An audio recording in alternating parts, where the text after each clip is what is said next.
waived the 60-day requirement. I want to take the step of waiving the 60-day requirement, but also we do have two folks who are electors. They're qualified, who have submitted their interest. One I know is here tonight. That's Kel. And the other, unfortunately, is on vacation, Leslie Young. She's also, I think, a resident of Fairway Villas 1. I talked to her last week. She actually picked up. She's on vacation in Europe, but she did pick up when I called her, and she said she's still very interested and she is qualified. So we have two interested candidates.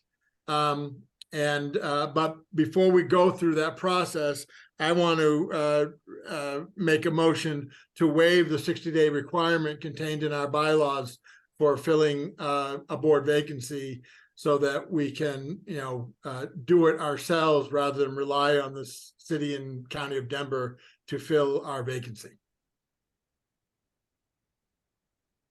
Is there a second to that motion?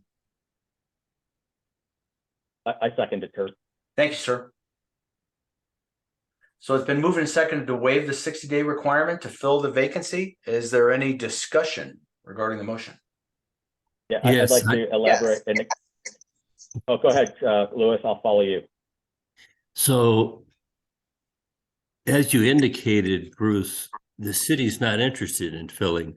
So it seems like the waiving of the requirement is kind of a useless motion. I mean, our bylaws say we should have filled it within 60 days. We didn't, but we're on our way to filling it. So why would we need to waive at this point? I just don't want there to be any question about whether the appointment of the member tonight, whoever we decide to appoint, was somehow against our bylaw process. And by waiving that requirement, I think we take care of that issue. I don't think I follow that. How would it be against our bylaw requirement? Anybody who would be appointed at this point would be outside of the 60 days, right? Let me find I want to make sure I'm in the right section. I'll just jump in here a little bit. I believe the spirit of that 60 days was to basically trigger positive action by the board, so this board did not experience what it had experienced in the past, and that was carrying a board seat open for almost a year, and the board was unable to select among willing and capable candidates who had applied for that application. So that 60 days basically said, if this board is not going to act in a positive manner to appointing somebody from a pool of qualified electorates, then we acknowledge that the city and county of Denver, who is the authority that has the authority to make an appointment, absent us making an appointment. So it is more of an administrative matter, Louis, and to Bruce's point, just to make sure that we're covered, that we just basically we acknowledge that provision is in our bylaws. But yes, Denver would much rather that we appoint, not them. In fact, part of the provision of Title 32 is that they give us 30 days notice to let us know that they're going to appoint, and they hope that we do something before they do, because they do not supersede our ability to appoint. So as long as we did beat their notice, then our candidate would take precedence over anybody they could follow with. Does that make sense to you? It does make sense to me, but it makes me even question why take the action, because within 30 days, I'm thinking we have our candidate between the two interested people, which we'll call the pool. And I did see a comment there from Jeff Shelton about, do we have any information on the candidate? I think Cal is a pretty well-known quantity, but I do not know Leslie. Yeah, that information was in the board packet. Yes, Oh, and okay. I did just answer that in the chat. Oh, good.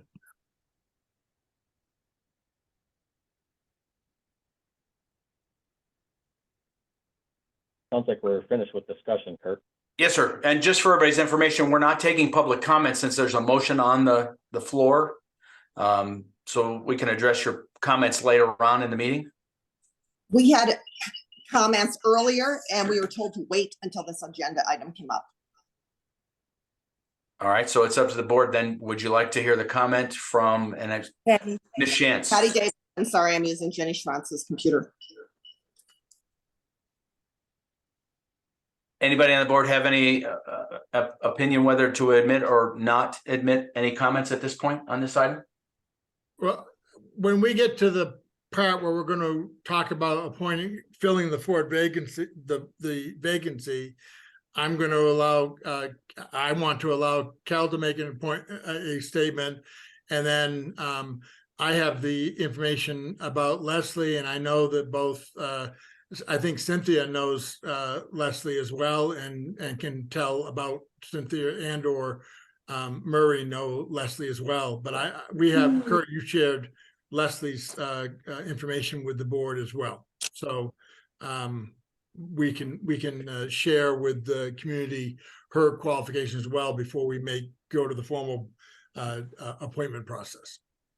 Mr. Scheibels, respectfully, I ask that you listen to me before you make that motion. Simply because it's not just the Ebert bylaws, it's the state statute 32-1-905 that you have to be aware of before you make a motion in violation of that statute.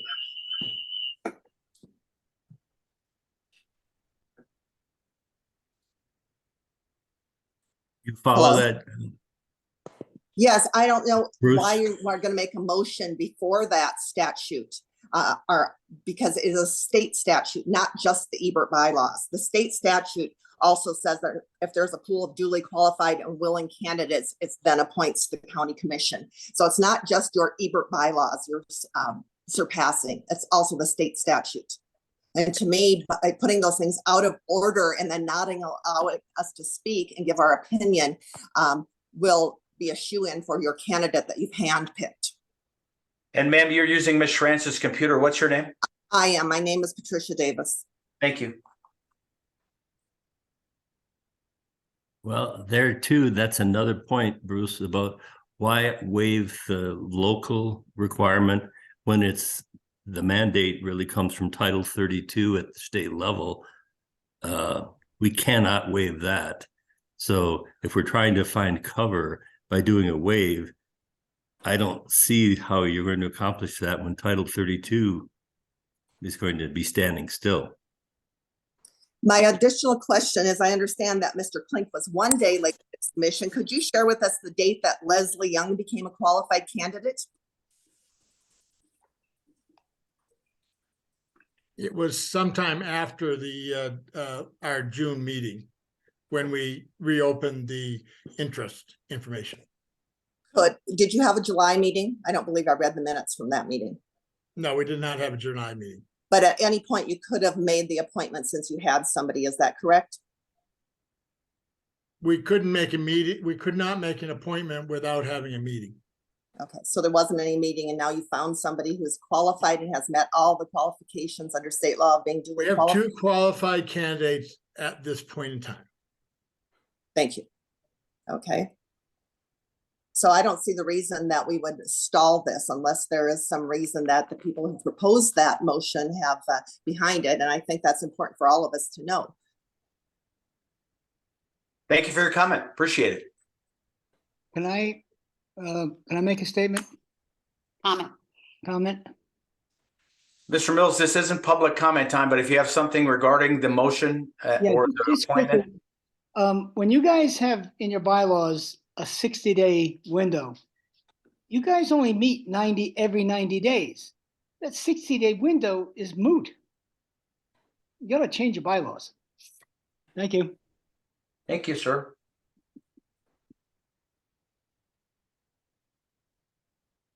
So there is a motion on the floor.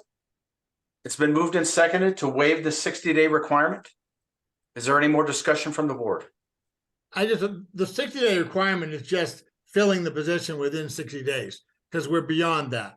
And Yes, sir. that's all I really want to do here. Yeah, so you guys are late and I was one day late.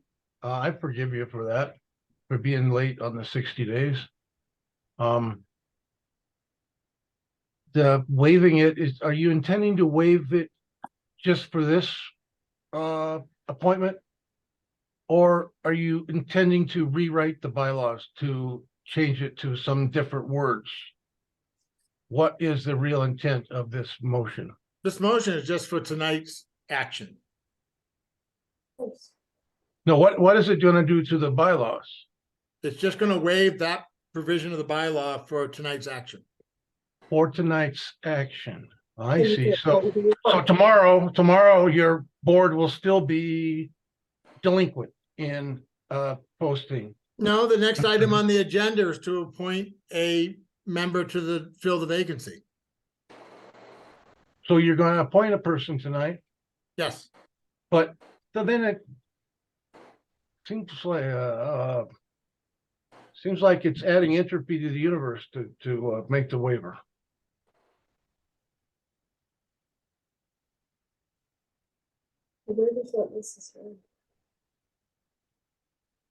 Is there any other discussion by the board regarding the motion that's on the floor? Hearing none, we'll call the question. All in favor of the motion to waive the 60-day requirement, please say aye. Aye. Any opposed? I'm opposed. All right. So we have 3 in favor and 1 opposed. So the motion passes. Thank you very much. Next item is discussion regarding the appointment to fill the vacancy to the district's board of directors. There were 2 letters of interest that were submitted. They are part of your board packet. One is from Mr. Klink. The other was from Miss Young.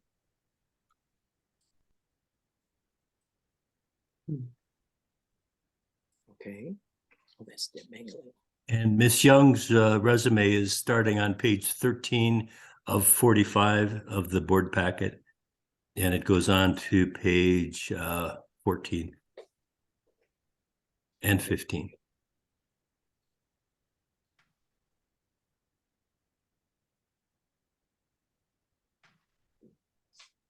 and Kurt, if you could share that. Yes, please. Yes, sir. Community.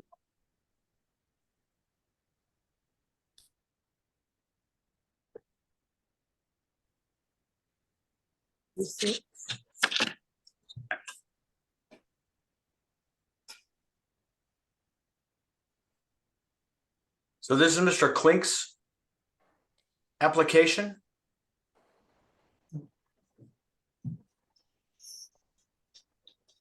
And I'll give you a chance to see it and then I'll scroll down.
Kurt, is our board packet on our website? Yes, sir, it is. Okay. Yeah, I don't think that the intent was to actually do something like this. That's why we put it on the website so people can familiarize with the content before the meetings. Yes, sir.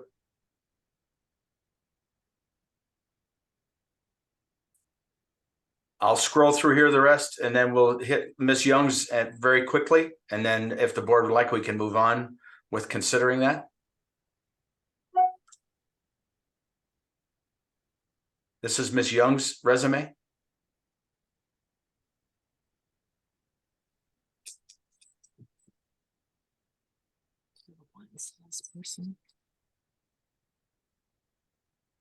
Please slow down. We haven't had a chance to really see who this person is. Yes, ma'am. It's on the website for you to view if that's what you'd like to do. Well, nobody told us that ahead of time.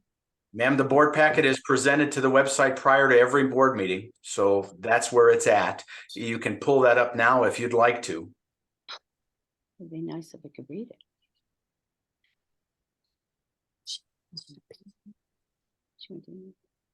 Kurt, I'm hearing some background participants. You might want to just double check and see what the mute status is. Yes, sir. I'm trying to mute as I see them. Thank you. You bet.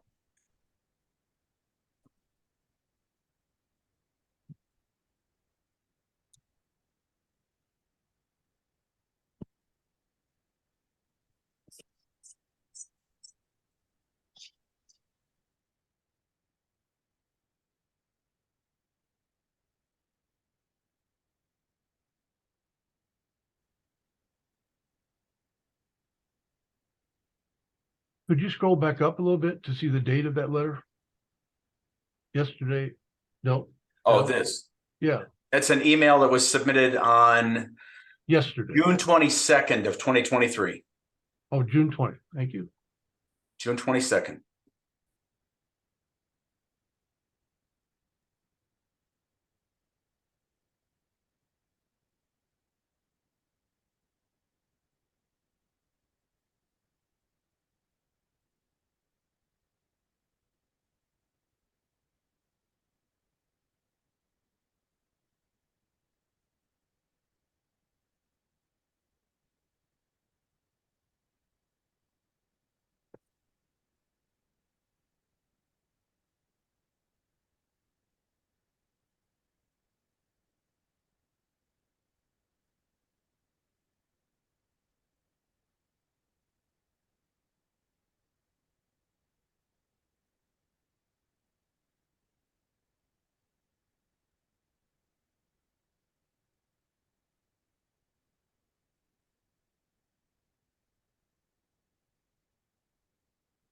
And that's the end of that.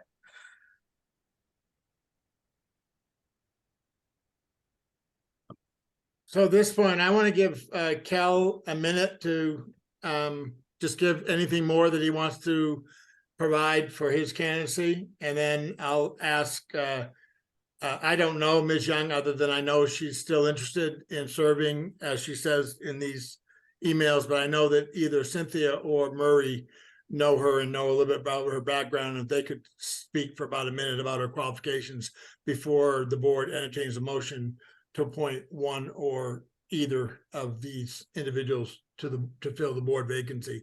And my understanding is this vacancy would be through the election in 2027. It will be a full 4-year term matching Lewis's term.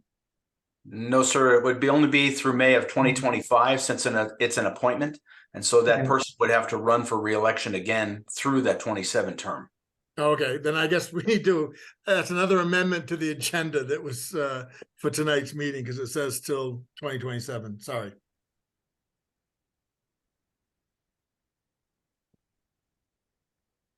Mr. Klink, would you like to address the board?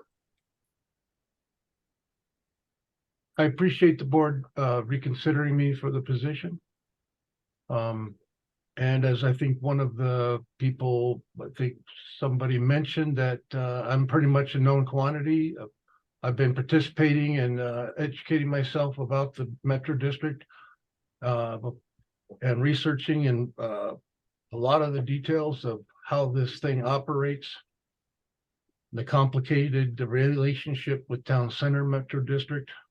I would bring all those, all that knowledge to bear to help with the operations of Guy being a director on the AMD board. That being said, I still will continue to participate and contribute on the Financial Operations Committee. If assuming that this board continues to allow me to serve on that.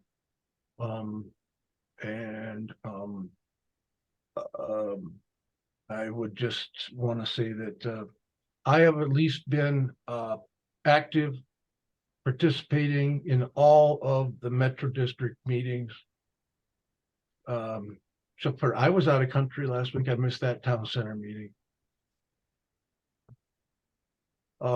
I know Leslie Young, not well. I'm sure she's qualified to fulfill the position. And I really appreciate, like the idea that she's another new person getting involved with the interest in working and understanding and participating and becoming a resident that wants to make a difference. So I applaud that. It might be might be good to at least get her more education by getting her involved in one of our subcommittees. Maybe do that first instead of go straight to a board position. You know, like get her feet wet with some other responsibilities. But I'll yield to whatever your board decides. Thank you for your time. Thank you, Cal. Cynthia Murray, do you want to say anything on Leslie's behalf? Murray, Cynthia? Murray, did you want to speak or do you want me to speak? No, go ahead. You know her better than I do. Well, no, I know Leslie through golf, and as you can read through her resume and the restaurants that she's owned and the boards that she's sat on and the contract monitoring and just her diligence in her own business world makes her a very well qualified person in the care of the district and the residents around Fairway Villas 1 and 2. She does participate in a few things in the clubhouse and contributes to fundraisers. So I think she's an all-around good candidate.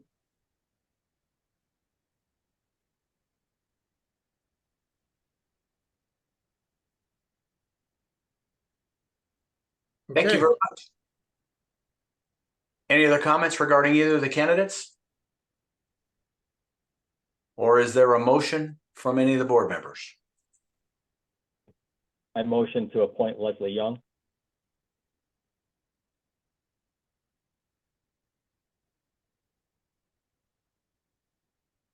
Is there a second? I second. It's been moved and seconded. Is there any further discussion? I think Leslie Young's business experience is significant in terms of the skill set that derives from owning businesses and the skills that you acquire by owning businesses and having numerous employees is something that it requires a personal, a visceral commitment, and which she and I believe her husband as well did, and they were very successful at it, dealing with the public, negotiating, planning, organizing, coordinating. Those things are not lost, and we need that type of a business mind on this district board. This is not to say that Cal is not a capable guy. I have great regard for Cal. I've spoken with him many times. He's articulate and he's passionate. But given the two, I lean more towards Leslie because of her business experience and all that she's learned and that has derived from that business experience. I think it'll translate extremely well into being a competent, capable board member.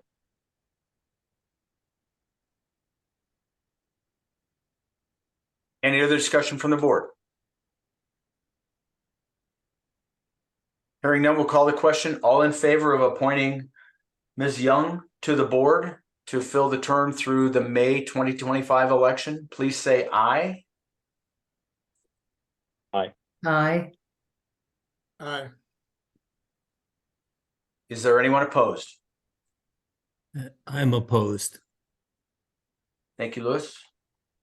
So the motion carries 3-1. Thank you very much. BJP raised a hand. Is there a comment?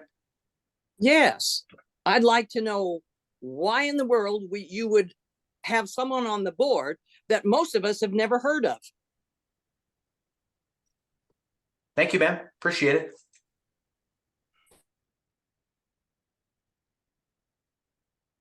Next item of business is to review and consider the approval of the district's 2022 audit report. Alyssa, I see you're on. I'm not sure, is Shelby on? Not tonight. Okay, so you have the floor. All right. Yeah, so we have the district's draft 2022 audit. Unfortunately, I don't see it in the packet. It looks like an old opinion is in the packet. This is not the full It wasn't audit. it wasn't in the packet because it's a protected document and we couldn't do that. So I will put that up on the screen right now. All right. Yes, and I just mentioned they were distributed to the board prior to this meeting. Yes, ma'am. All right, so we have our 2022 audited financials for the district. The main difference between these and the financials that you guys see throughout the year are that these are in full accrual while our monthly financials are in modified accrual. So I normally don't go through the entire report, just a few pages to show you guys where those differences come through. So if you want to start with page 1, our net position. Do you want the report or page 1 of your actual audit? I'm sorry. The actual audit, sorry about that. Okay, got it. Yeah. No worries. All right, so our statement of net position. So this is comparable to the balance sheets that we see throughout the year. You can see our assets are basically the same as our balance sheets. What's really going to come through is our liabilities does include the district's total non-current liabilities, which for this district is really just the full balance of our 2018 A1 and A2 bonds. And then if we can go to page 5. So this page is a reconciliation between the income statements that you guys see throughout the year versus the income statement here. And as you can see, this really just includes activity on those 2018 bonds. We made some principal payments in 2022, the amortization of the bond premium, and then some accrued interest on the bonds. So again, just that same difference that came through on page 1, really just our activity on the long-term liabilities. And then I do always like to point out for the board our chart of long-term liabilities. So if we can go to page 16.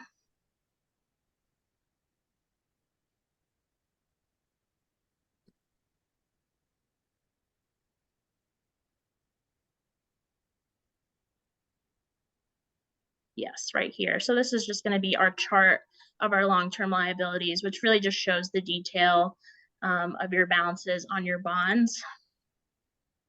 So everything else, we have a bunch of footnotes that just disclose our accounting practices, capital assets, debt, agreements, everything under the sun, really.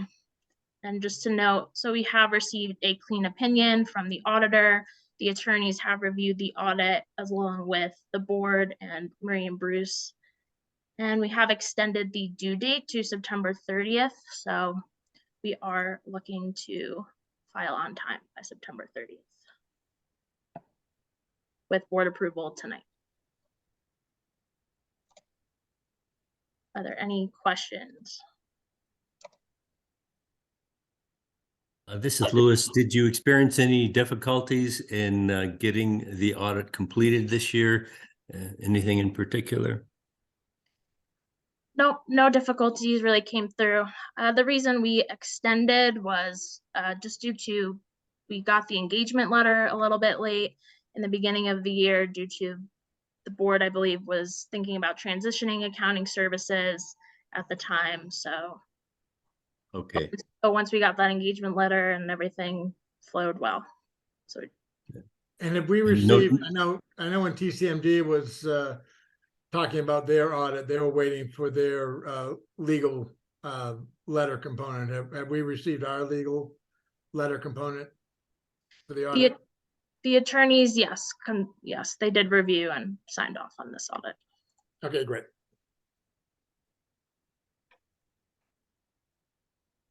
Any other questions from board members? Hearing none, we can entertain a motion to accept the audit as presented. I so move. Thank you, Liz. Second. Thank you, sir. Is there any additional discussion? Hearing none, all in favor, please say aye. Aye. Any opposed? Thank you very much. Thank you, Alyssa. Next on the agenda is one of the payables that came in this month is the workers' compensation coverage premium for 2024. Many special districts used to carry this workers' compensation coverage because even though the board members aren't considered employees, general counsel usually would recommend that workers' comp coverage be carried. Most districts are opting out of this coverage. And so that was one of the reasons I had asked to put this on the agenda to see if you all wanted to discuss or consider not carrying workers' comp coverage. There have been no workers' comp claims. The only ability you would have to do that is traveling to and from a meeting or traveling to and from any district business function. Like I said, there have never been any claims. It is $450 a year. While it's not that much, it's $450 that goes out the door and is usually not used for anything. So just want to open that up for discussion to see if the board has any direction as to which way you want to move on that. Kurt, this is Lewis. This is a decision that's made for the following year only. It's not a one-way door, so to speak. Yes, sir. The premium is already paid for 2023, so the coverage is there through December 31st. This would be there for 2024 coverage. And then if the board chooses to not carry that, we're required to report to the state every year that you're waiving that coverage. Got it. So if we decided or we changed the way we operate the district and for some reason needed workers' comp, we could reestablish it in the future? Yes, sir. You're an active CSD pool member. And so we can just pick that back up if this board or a future board chooses to do so. Thank you.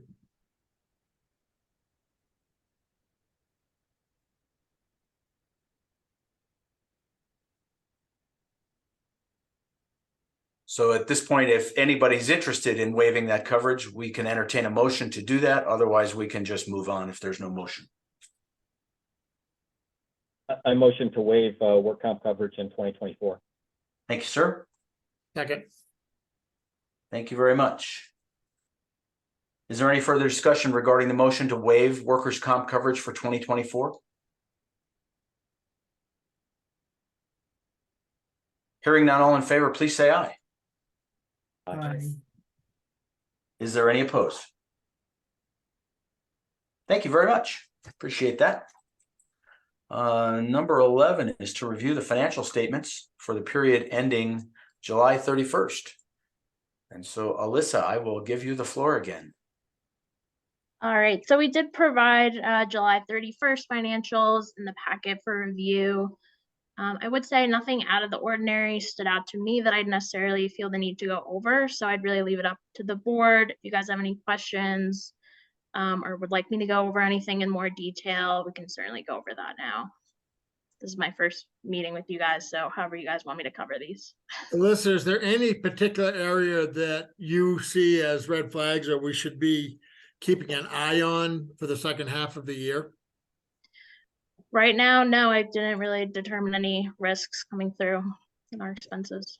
And secondly, it's not really related to this, but have we received the the valuation list yet from the city and county, so we know what we're looking for or looking at, so we can start planning for next year yet?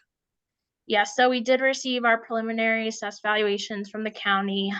We are working through those. I can certainly send those over if you're requesting them right now. As you guys know, per statutory requirement, we'll be sending over a draft budget by October 15th, which will show those. And then I believe your budget hearing is in December. So if we wanted to set up any meetings, maybe a budget workshop in between them to go over anything, we can certainly do that as well.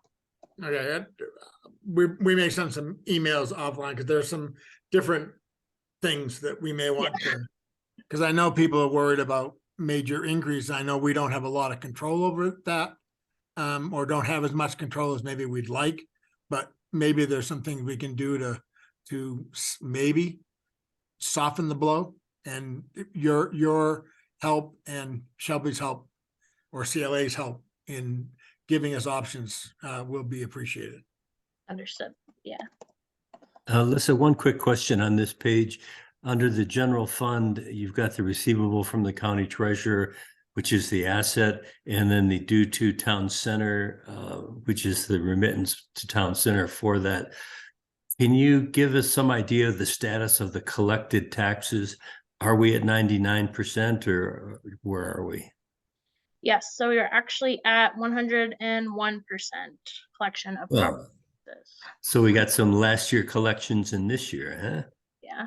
And there is a property tax schedule page. It's one of the pages at the end that does show the detail by month of our property taxes collected throughout the year. Great. Good deal. Okay. 101 sounds good to me. Pardon me, may I ask questions of Alyssa about the statement? I believe that's up to the If board. it's brief, That's up to the board. Yes, sir. if it's brief, Cal. On the capital reserve page, numbered 6, it shows there's a line item called capital expenditures approved by Ebert, 862,917 in the budget, with none done to date.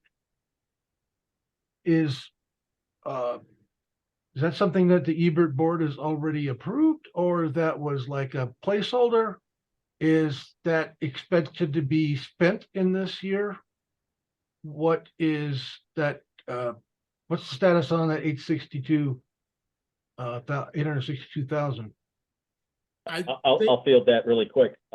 We talked about this at the last regular meeting, and Shelby said that she was going to change that language because it is misleading the way it's read. So it does not mean that we have approved those expenditures for that sum. So yes, thank you, Cal, for pointing that out. That does need to get fixed. Well, It's how a is it that placeholder. It's a placeholder. We don't send any money from that account to TCMD unless they request it and we approve it. And right now they haven't requested and we haven't approved. Yes, excellent. How is it that after time and time again asking for those words to be changed, they don't get changed? I'm certain that Alyssa will make sure that that happens after tonight. Yes, I will be There sure. you go. Thank you, Alyssa. Can that get recorded in the minutes, that specific detail? Alyssa, all you have to do is put to be approved in front of, approved. And that'll take To care of that. be, there you go. Or not to be. That's the question. All right. Any other questions from the board regarding the financials?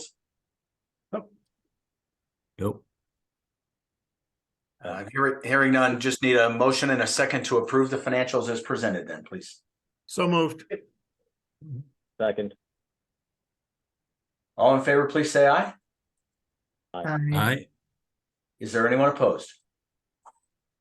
Aye, sorry. Okay, thank you very much. Next is just the current payables list.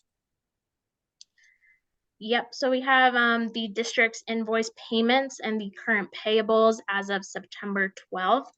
So our first section there shows our payments, the invoices processed and paid since the last meeting. These are all approved by Bruce and Murray for a total of $59,473.46.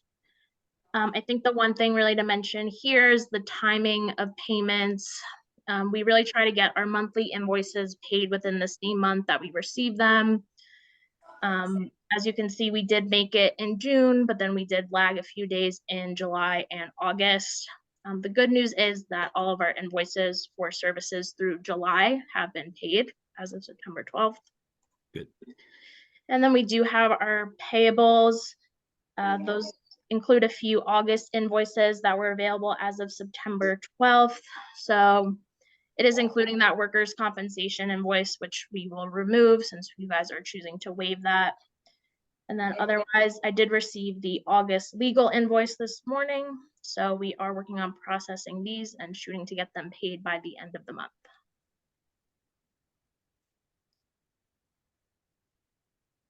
Thank you, Alyssa. Any questions from the board regarding the payables?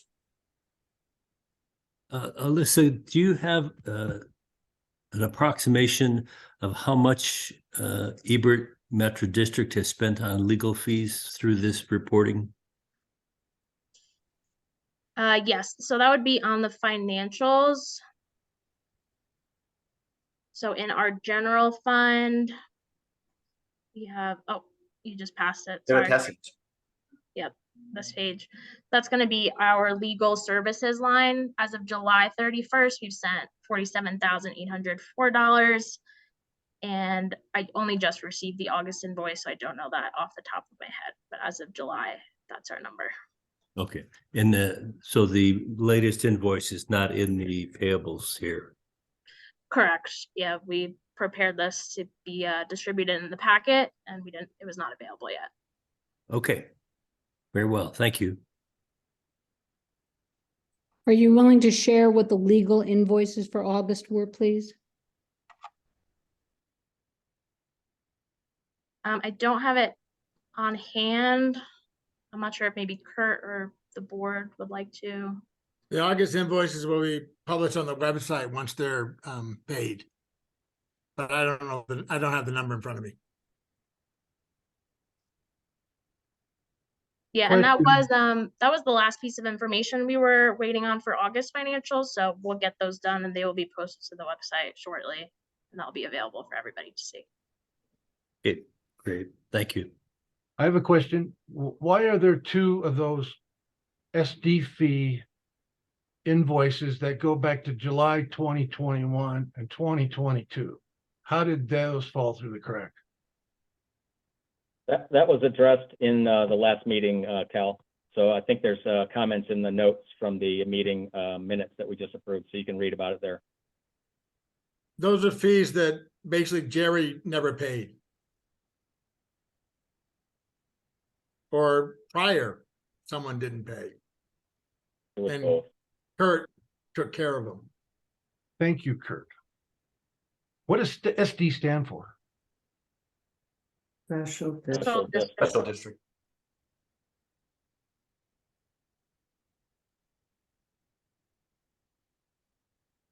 And those were fees that were paid to the city and county of Denver that hadn't been paid previously.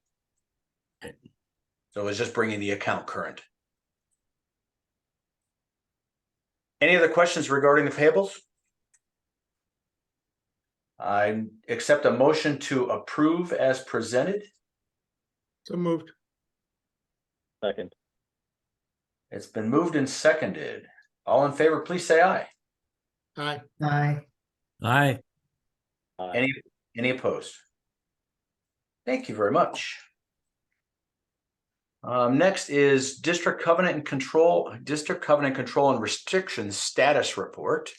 Again, that came in late, and so that was not included in your board packet. I did send out in a separate email this report.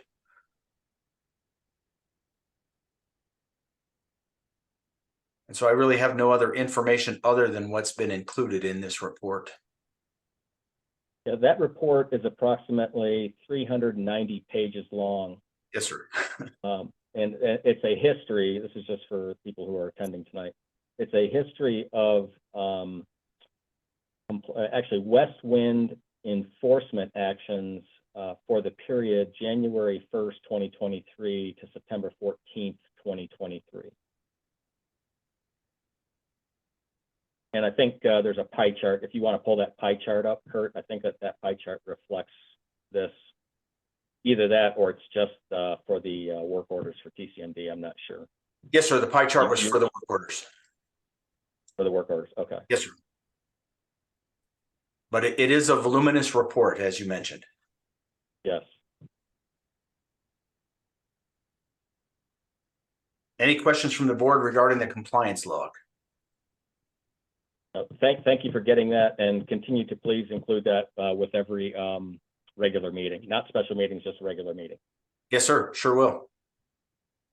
Thanks, Kurt. Yes, Yeah, sir. Thank you. Next item then is a district work order status report, and I believe Jerry's with us on the line. Yeah, I'm here. So the work order report, the top chart is just the work orders that have come in to date through the district, and in conjunction with West Wind, we've got 151 work orders. You can see how it's split out there. The vast majority of them are landscape grounds, irrigation, and exterior maintenance. The lower chart breaks out the other category just so that that's transparent on what work orders were created for those particular items. That's snow removal, pest control, mailboxes, concrete, electrical, and general maintenance. So that's the breakout of the work order reports so far to date this year. So that's read beginning it January. correct? Sir, go ahead. Is that beginning January 1st, Jerry? Correct. Does that include any that were carried over from 2022?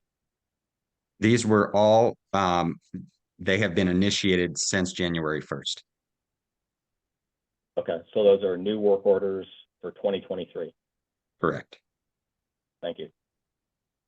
So Jerry, if I followed you, the upper chart, which has a 10% other, that 10% is represented in the lower chart as to a further breakout. That's correct. Okay, thank you.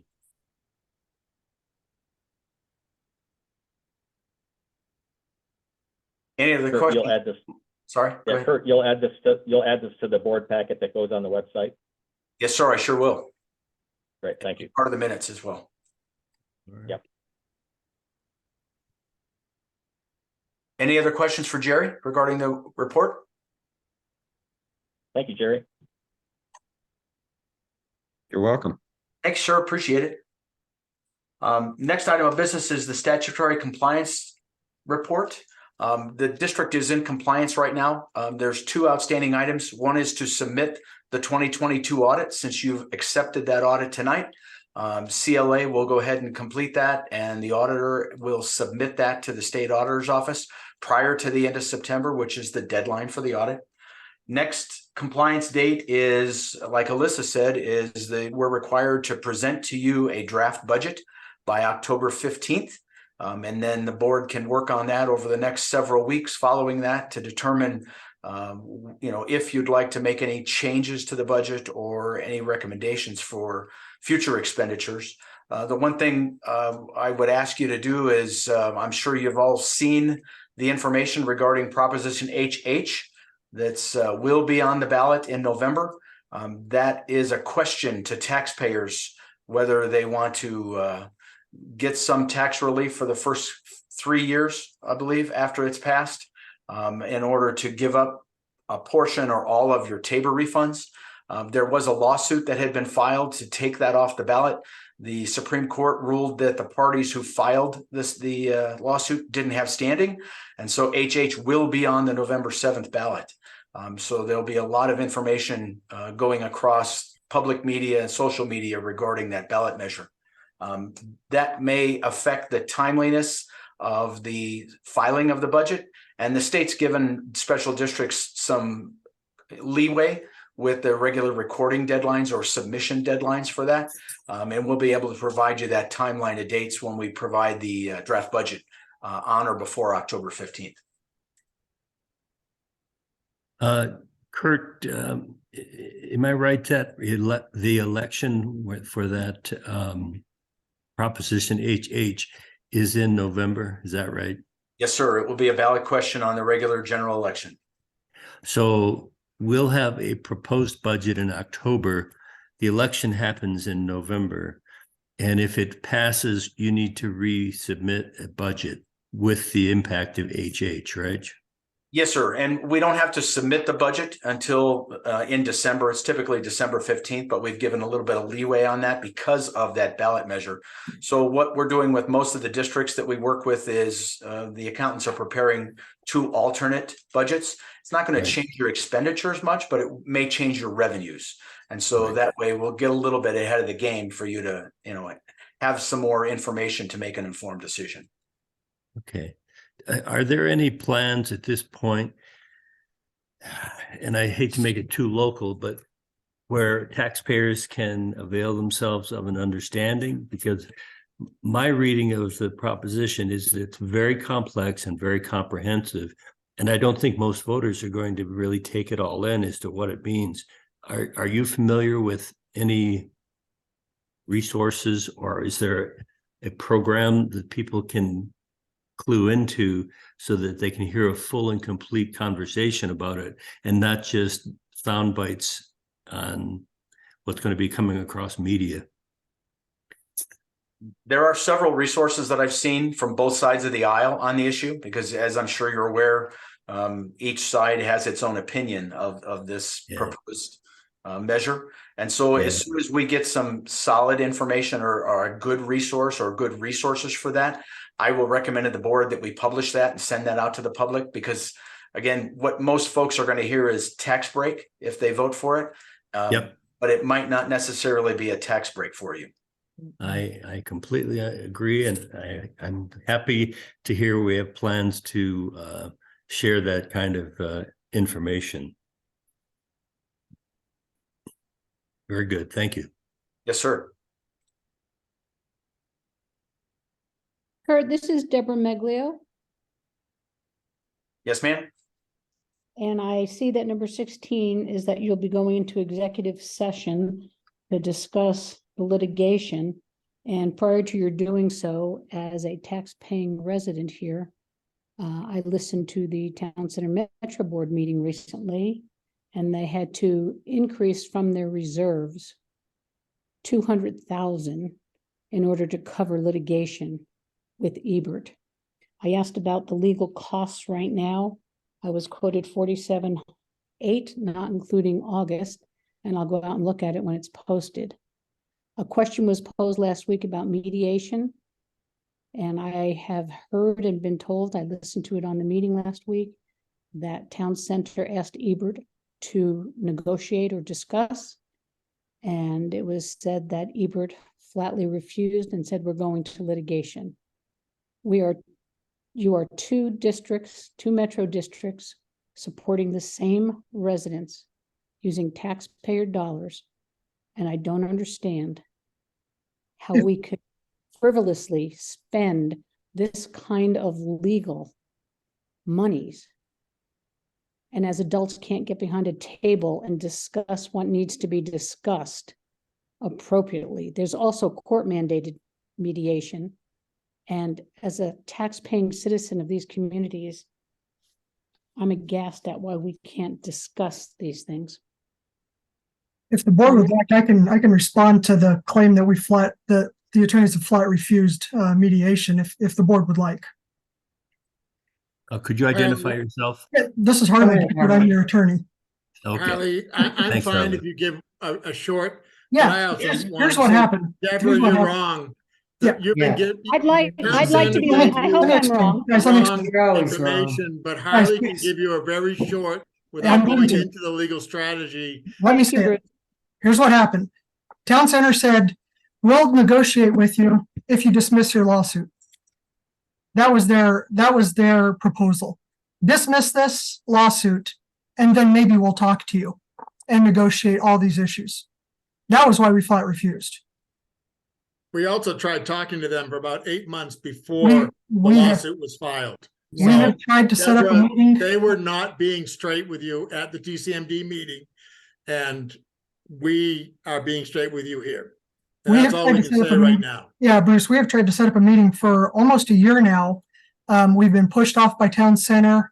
Their last, like I said, their last proposal was dismiss your lawsuit, then we'll talk. We said, why don't we just set up a meeting now and talk? And they did not respond. So that's the update there. And I disagree with Town Center's position on what's going on. Harley, Bruce, thank you very much. Sure, thank you.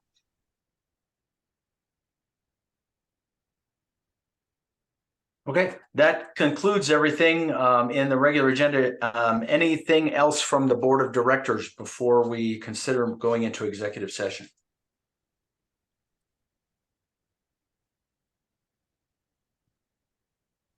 Hearing none, we can entertain a motion to enter into executive session.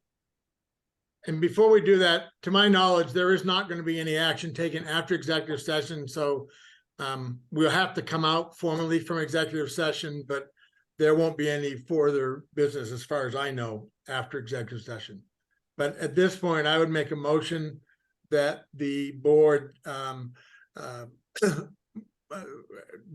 go into executive session in accordance with 24-6-402 paren 4 paren B Colorado Revised Statutes to confer with legal counsel regarding an update concerning the ongoing litigation between the Ebert Metropolitan District and the Town Center Metropolitan District.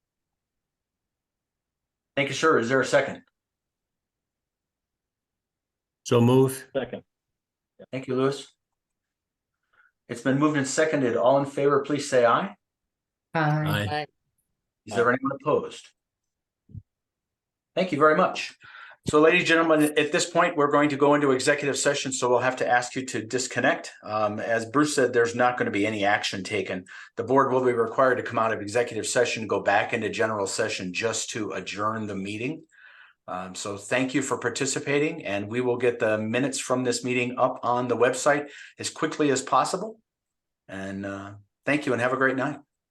Kurt, I'd like one more thing before we go into executive session, just to remind our residents that we do have the filing for this particular case on our website, so people can become acquainted with it. It's on the ebertmd.colorado.gov website, and it's under the menu bar called, I think it's called info, but they can read all about it. Yes, sir. Thank you for that. Thank you. That's all. That's all I got.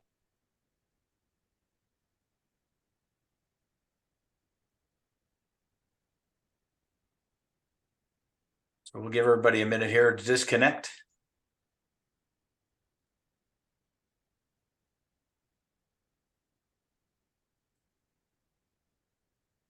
And I know there's two phone numbers that still show up. Murray, I apologize. I believe yours is the 651 and Correct.